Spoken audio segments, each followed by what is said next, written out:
नमस्कार हिमांशु भाई, बहुत बहुत स्वागत है आपका। नमस्कार अंजू जी, दर्शकों को भी खूब खूब प्रणाम और सबको बंगाल विजय की बधाई। आपको भी बहुत बहुत शुभकामनाएं। लेकिन ये जो जीत है बंगाल में, किसी ने इतना उम्मीद भी नहीं की होगी कि 200 से ज्यादा सीटें बीजेपी को मिल जाएंगी। और इसकी धमक जो है वो विदेशी मीडिया में भी सुनाई पड़ रही है, वहां पर भी लगातार चर्चे हो रहे हैं। चलिए, पाकिस्तान और बांग्लादेश में तो चर्चे होंगे, लेकिन वेस्टर्न मीडिया में जमकर चर्चे हो रहे हैं। और आप ये देखिए, एएफपी न्यूज एजेंसी ने किस तरह से इस खबर को कवर किया है। क्या लिखा है? Narendra Modi Hindu nationalist party. Sir, Hindu शब्द लिखना क्या जरूरी था इसमें?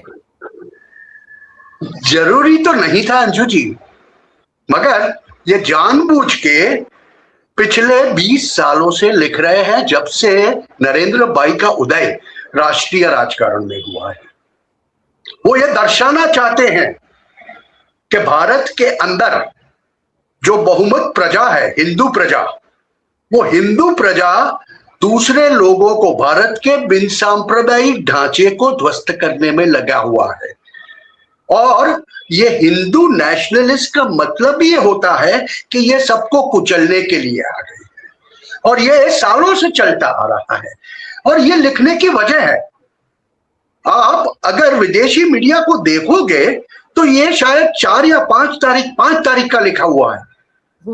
3 तारीख को सीआईए के होम न्यूज़पेपर माने जाने वाले वॉशिंगटन पोस्ट ने एक आर्टिकल लिखा था अंजू जी। वो क्या लिखा था? मोदी मीट्स हिज नेमेसिस इन वेस्ट बंगाल। मतलब चुनाव के नतीजे आने के पहले ही उन्होंने मोदी को हरा के बोल दिया था, मोदी को अपना दाव भारी पड़ा और ममता भी ने इनको हरा दिया। ये हमारे ही कोई ब्राउन साहब ने लिखा था।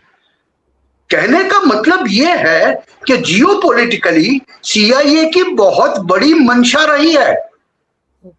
2024 में आपको याद होगा, जब शेख हसीना को बांग्लादेश से पदभ्रष्ट किया गया, उसके पहले सीआईए का एक इंटरनल रिपोर्ट गया था यहां से, बांग्लादेश से, और उसमें कहा गया था अंजू जी कि Sheikh Hasina is not conducive, but Mamata Banerjee of west Bengal can be very conducive. और सीआईए की एक मंशा भारत के 7 सिस्टर स्टेट्स को, नॉर्थ ईस्ट के राज्यों को बांग्लादेश के साथ में मिलाकर पश्चिम बंगाल को हड़प करके वो एक ग्रेटर क्रिश्चियन स्टेट बनाना चाहते थे। और इसकी साबिती हमें वहां मिलती है जब शेख हसीना पदभ्रष्ट होकर भारत में लाई गई। उसके बाद में जो शासक को बांग्लादेश के अंदर बिठाया गया, मोहम्मद यूनुस, वो मोहम्मद यूनुस ने कितनी बार बोला, 7 सिस्टर्स, ग्रेटर बांग्लादेश। और उसके सामने देखो, ममता भी पश्चिम बंगाल की मुख्यमंत्री होते हुए भारत बांग्लादेश की सरहद, जो तकरीबन पश्चिम बंगाल में 1000 किलोमीटर की खुली सरहद है, उसको फेंस करने के लिए उसने, जब केंद्र सरकार ने जगह मांगी, जमीन मांगी, तो नहीं दी। ये दो को मिला के सोचो, तब लगता है कि एक बहुत बड़ी साजिश भारत को तोड़ने की चल रही थी। और वो साजिश के तहत उसके बाद के 6-8 महीने बाद आपको मैथ्यू वेंडाइट और उसके लोगों की करतूतें भी दिख रही हैं। हाँ, मणिपुर। इन सब तारों को जोड़ो तो आपको पता चल जाएगा कि जियोपॉलिटिकली अंतरराष्ट्रीय स्तर पर यह चुनाव का महत्व बहुत से लोगों के लिए बहुत बड़ा था। और भारत ने अब हिंदू नेशनलिस्ट पार्टी, जो वो बोलते थे ना, वो भारत की राष्ट्रीय राजकीय पक्ष ने आज पश्चिम बंगाल सर करके सिलीगुड़ी कॉरिडोर के सीट भी वहां पर भाजपा ने जीती है। वो जीत के ये साबित कर दिया कि हम भारत को आंच भी नहीं आने देंगे। तो बहुत से लोगों के मंसूबे ये एक विजय से ध्वस्त हुए हैं, इसी तरह समझना पड़ेगा अंशु जी। बिल्कुल सही कह रहे हैं आप, क्योंकि देखिए ममता बनर्जी जिस तरह से बिलबिलाई हुई हैं, अभी भी अपनी हार स्वीकार नहीं कर पाई हैं। हालांकि उनकी पार्टी की महुआ मोइत्रा ने अब लिखा है कि बंगाल की जनता चाहती थी बीजेपी को, तो बीजेपी आ गई। लेकिन ममता जिस तरह से खिसिया रही थी, उससे साफ लग रहा था कि इंटरेस्ट जो है या स्टेक पे कुछ बहुत बड़ी चीज लगी हुई है। तो ये बौखलाहट इसीलिए थी क्योंकि ममता को कहीं जवाब देना है कि क्यों हारी। ममता का कोई बहुत बड़ा सपना था, वो सपना बहुत तो बड़ा सपना था अंजू जी, अभी आपने बहुत सही बात कही। ममता दी का स्वप्न स्वप्न ही रह गया। ममता दी का स्वप्न था एक अखंड बांग्लादेश की प्रधानमंत्री बनने का। देखिए गतिविधियों को आप समझिए, शेख हसीना का एक तरफ से जाना, दूसरी तरफ मोहम्मद यूनुस का आना केयरटेकर की तरह, उनका बारंबार सेवन सिस्टर्स और अखंड बांग्लादेश की बात करना, दूसरी तरफ ममता दी फेंस नहीं बनाने देती, तार नहीं बनाने देती, सरहदी तार नहीं बनाने देती। ये सब क्या दर्शाता है? और इतने पैसे, अगर पश्चिम बंगाल के अंदर इंडस्ट्रीज खत्म हो चुकी है तो इतने पैसे ममता दी के पास आए कहां से? देखिए 2 नंबर के पैरेलल इकोनॉमी में समझता हूं, मगर क्या उससे इतने पैसे आएंगे कि आप भर भर के हरेक को प्री पोल वायलेंस के लिए, पोस्ट पोल वायलेंस के लिए, पोलिंग डे के वायलेंस के लिए लोगों को भर भर के पैसे देंगे? पैसे आए कहां से? ऐसा कहा जाता है। और इंटरनेशनल मीडिया में यह बात भी आ चुकी है कि यह सब जॉर्ज सोरोस के पैसे थे। और यह बात कहीं ना कहीं पिछले 4 साल की ममता बनर्जी की गतिविधियों को देखो, हर एक चीज जो केंद्र ने कही उसमें इनका विरोध आपको दिखेगा। केंद्र ने कहा कि हम राष्ट्रपति को वहां भेजेंगे तो वो राष्ट्रपति को भी अपमानित करेगी। केंद्र ने कहा हमें सरहद की वाड़ लगानी है तो वो वहां पर मना करेगी। केंद्र कहेगा कि हम सेंट्रल फोर्सेस भेजेंगे तो वो करेगी ना, हम अपने राज्य के फोर्सेस पर।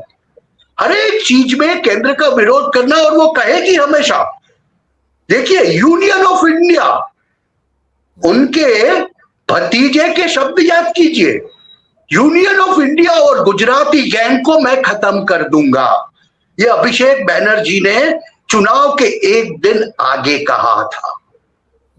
ये सब बातें जब आज आप याद करें और इसको सोचे तो समझ में आता है कि कहीं ना कहीं बाहर से आने वाले रुपए और उनके दिल में डाली गई महत्वाकांक्षा कि हम जो नया राष्ट्र बनाएंगे वो राष्ट्र का प्रधानमंत्री आप होंगे, वो ममता दी के दिल में घर कर गई थी। और यही बात आपको अंतिम समय तक दिखेगी, क्योंकि वो भवानीपुर में मानने को तैयार नहीं थी कि वो वहां पर हार जाएगी। बिल्कुल सही कह रहे हैं आप हिमांशु भाई। इंटरनेशनल मीडिया की कहीं ना कोई शय ममता बनर्जी को है। जॉर्ज सोरोस का पैसा है, कहीं ना कहीं से पैसा आ रहा है। लेकिन एक चीज और है, राहुल गांधी ने आज एक ट्वीट किया है, आप ये देखिए। राहुल गांधी ने ये ट्वीट किया था कल सोशल मीडिया पर और लिखा था कि 100 से ज्यादा सीटें चुराई हैं, जो आरोप ममता बनर्जी ने लगाया था उसकी उन्होंने एक तरह से उसका समर्थन किया था कि हाँ बीजेपी ने 100 से ज्यादा सीटें चुरा ली हैं। और उन्होंने कहा कि ये प्लेबुक तो पहले भी देखिए, मध्य प्रदेश, हरियाणा, महाराष्ट्र, लोकसभा 2024 वगैरह वगैरह, वोट चोरी, चुनाव चोरी, संस्था चोरी, ये सब कुछ लिखा है। लेकिन सर यही राहुल गांधी तो चुनाव से पहले जब प्रचार करने के लिए गए थे तो कह रहे थे ममता बनर्जी पर तमाम तरह के आरोप लगाकर, जिस तरह के आरोप बीजेपी लगाती वैसे आरोप लगाकर कह रहे थे कि ममता बनर्जी की नाकामियों ने बंगाल बीजेपी को दे दिया है। यानी कि उन्होंने मान लिया था कि बीजेपी जीत रही है। अब सुर बदल गए हैं, जब ममता बनर्जी ने कहा 100 सीटें चुराई हैं तो राहुल भी बोलने लग गए। तो ये परिवर्तन क्यों? एक तरफ क्यों नहीं रह पा रहे राहुल गांधी? एक तो पहली बात, वो फुल टाइम पॉलिटिशियन नहीं है, और दूसरी बात ये एक ही थाली के चट्टे बट्टे है। जब आका ने एक झापट मारा होगा ओमान में, किसी ने जब ओमान में एक झापट मारा होगा कि ये तुम क्या बोल के आए वहां पर, तो उन्होंने अपना बयान बदल दिया और अब राहुल गांधी जी कह रहे हैं कि हमारे कांग्रेसियों को खुश नहीं होना चाहिए। ये भी तो वो कह रहे हैं ना कि हमारे कांग्रेसियों को ममता की हार से खुश नहीं होना चाहिए, ये डेमोक्रेसी की हत्या हो रही है, इसे हमें सहन नहीं करना चाहिए। तो देखिए ये सब एक ही थाली के चट्टे बट्टे हैं। हमारी विपक्षी गैंग, फिर वो राहुल गांधी हो, ममता बनर्जी हो, या फिर दिल्ली से भाग के पंजाब में घुसे हुए केजरीवाल, ये सब एक ही थाली के चट्टे बट्टे हैं। आखिर में तो इनको एक दूसरे की पीठ को संभालना पड़ेगा।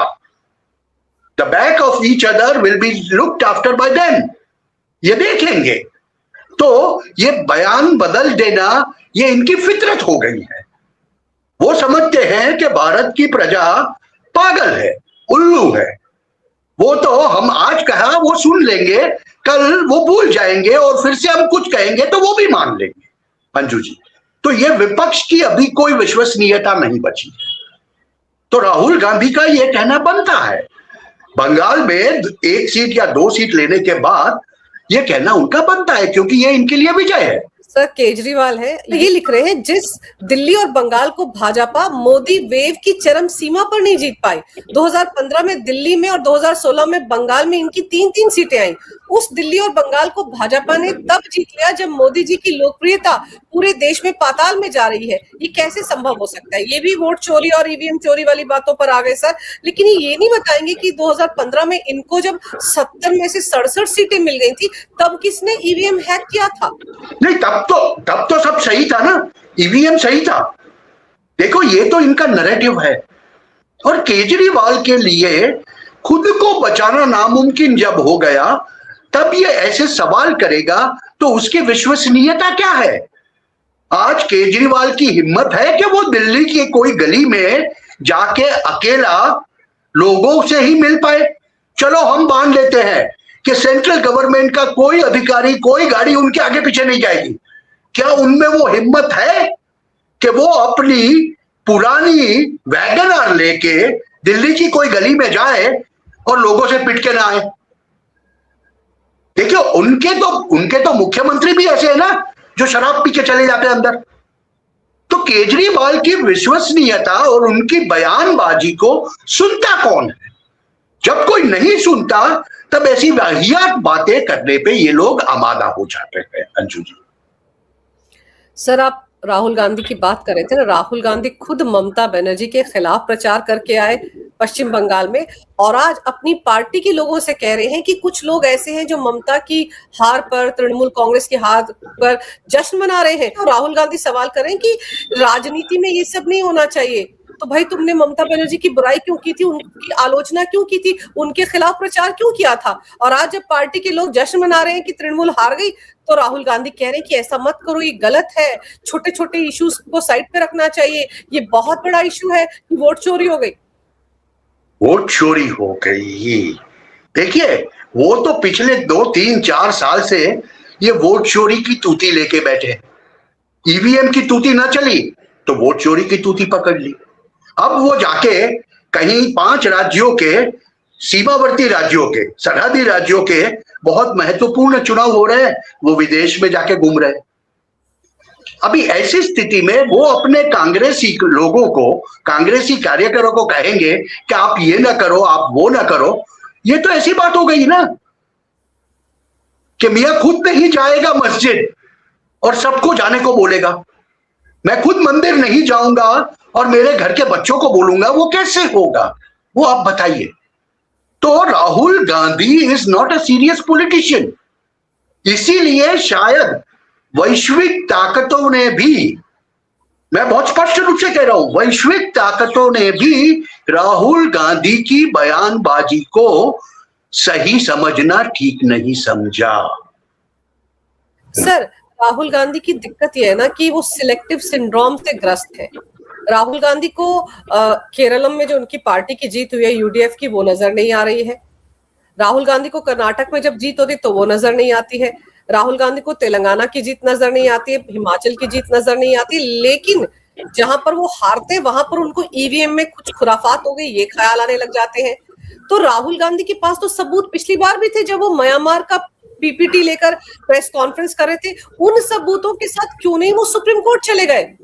और अगर आज ममता बनर्जी के पास भी 100 सीटों के लिए कहीं गड़बड़ी हुई है, लूट हुई है, उसके सबूत है, और वो सबूत राहुल गांधी की खुफिया तंत्र को भी मिल गए हैं, तो दोनों को मिलकर सुप्रीम कोर्ट चले जाना चाहिए। इनके पास तो बड़े बड़े वकीलों की एक लंबी चौड़ी फौज है। बड़े बड़े वकील, कपिल सिब्बल, ये वो फलाना ढिमकाना, सब बड़े बड़े वकील हैं। मगर फिर भी आपको याद होगा रफाल के केस में चौकीदार चोर है, जाके सुप्रीम कोर्ट में माफी मांगनी पड़ी थी। ऐसे ही सबूत होंगे इनके बारे में, ये 100 सीटों के में गफले किए गए उसके बारे में। चाहे मैं तो उनको चैलेंज करूंगा, मैं एक नागरिक होने के नाते उनको चैलेंज करूंगा कि राहुल गांधी बेशक चले जाए, आप हमारे नेता प्रतिपक्ष है, आप सुप्रीम कोर्ट में चले जाए और उनको प्रमाण दिखाए कि ये सीटों में ऐसी ऐसी धांधली हुई, उसे पुरवार कीजिए। आपके पास तो बड़े बड़े वकील हैं जो आधी रात को कोर्ट का दरवाजा खुलवा देते हैं। आप क्यों नहीं जाते? आप क्यों शूट एंड स्कूट करते रहते हैं हमेशा? बोला और चले गए, कहीं पे कुछ बोला दूसरी जगह चले गए, और जाके ओमान में क्यों बैठे हुए विदेश में? अचानक थाईलैंड क्यों चले जाते हैं? आप भारत में रह के भारत की बात करें, और क्योंकि आप केरल में जीते हुए हैं, मैं आपसे एक सीधा सवाल कर रहा हूं सर, राहुल गांधी जी, आप हमें यह बताइए, केरल की जीत किसको आभारी है? क्या आपको आभारी है, आपकी बहन को आभारी है, या शशि थरूर को आभारी है? बताइए आप हमें। केरल में जो जीत हुई है, वो जीत को फीकी कर देने वाली वो 3 सीटें हैं भाजपा की, जो भाजपा स्वतंत्रता बाद के केरल के इतिहास में कभी नहीं जीता। इस बारी केरल विधानसभा में भाजपा की 3 सीटें हैं, और यही 3 सीटें आपको 2029 के चुनाव में इतनी भारी पड़ेगी कि आप शायद केरल भी गंवा देंगे, क्योंकि वहां पर आपके लिए खुशी का मौका देने के लिए शशि थरूर नहीं है। वो आपके हैं, आपकी पार्टी के हैं, फिर भी आपके नहीं है। ये बात याद रखिएगा दोस्तों। अंजू जी। सर, बीजेपी तो 3 सीटों से शुरू करती है ना, बंगाल में 3 से 77 हुए और फिर 200 का आंकड़ा पार कर लिया, 208 या 9 पर पहुंच रहे हैं। तो शुरुआत तो ऐसी ही होती है। अगर बीजेपी भी, जब उन्होंने बंगाल में 3 सीटें जीती थी, और बीजेपी भी उस वक्त ही कहती है तो ईवीएम हैक हो गया, देखिए हमें किसी ने जीतने नहीं दिया। ग्राउंड पे आप काम करते नहीं हो, ग्राउंड पे आप नजर नहीं आते हो, जनता की नब्ज आप पकड़ नहीं पाते हो, और फिर आप शोर मचाते हो। तो अगर बीजेपी ने भी 3 सीटों को लेकर शोर मचाया होता और काम नहीं किया होता, तो आज ये इस स्थिति में नहीं पहुंचती कि सरकार बनाने जा रही है पहली बार बंगाल में। तो जीत तो चुभ रही है ना इनको, कि जितने भी लोग शोर मचा रहे हैं पहले ग्राउंड पे जाकर काम तो करें। केजरीवाल तो पनौती बन गए हैं, स्टालिन के लिए भी, ममता के लिए भी, दोनों की कन्वेंसिंग करने के लिए गए थे। अब तो मुझको लगता है वो अपनी पार्टी की कन्वेंसिंग करने से भी डरेंगे पंजाब में। नहीं, वो तो जाएंगे ना, वो तो हर जगह जाएंगे। देखिए, उन्होंने सुपारी ले रखी है अंजू जी, मैं हमारी बम्बैया भाषा में कहूं तो उन्होंने सुपारी ले रखी है विपक्ष की पार्टियों को एक के बाद एक खत्म करने की, और वो सुपारी पूरी तरह फोड़ेंगे। बंगाल में भी गए थे, ममता दी को हरा दिया, तमिलनाडु में गए, स्टालिन को हरा दिया, अब वो यूपी में जाके अखिलेश को भी हरा देंगे। अब देखना, और पंजाब में रह के फरवरी मास के अंदर वो देखेंगे कि अपने ही शागिर्द के द्वारा इतने जूते खाएंगे कि उनको मुंह छिपाने के लिए कोई जगह नहीं बचेगी। सर, ये बताइए कि अब तृणमूल कांग्रेस का क्या होगा? तिनका तिनका बिखर जाएगी?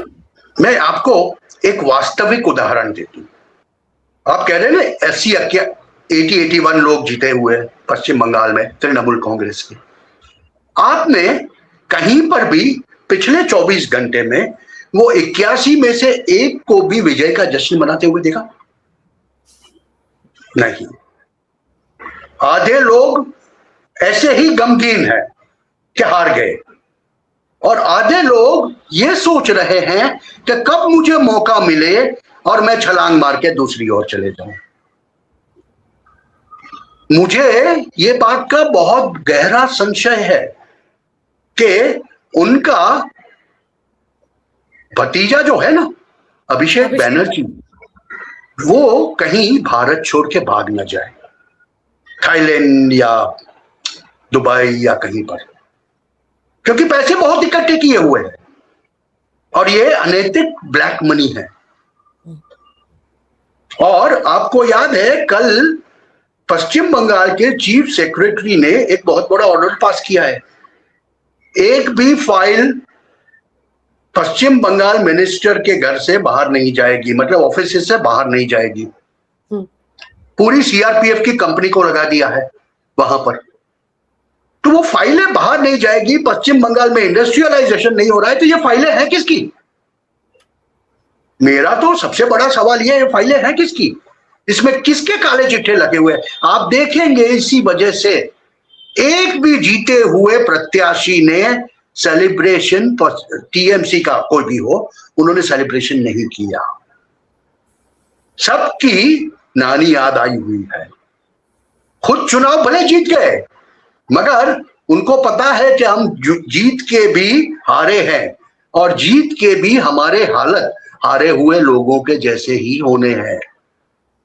तो ये एक बहुत गंभीर बाबत है और मैं तो मानता हूं कि टीएमसी टूट जाएगी।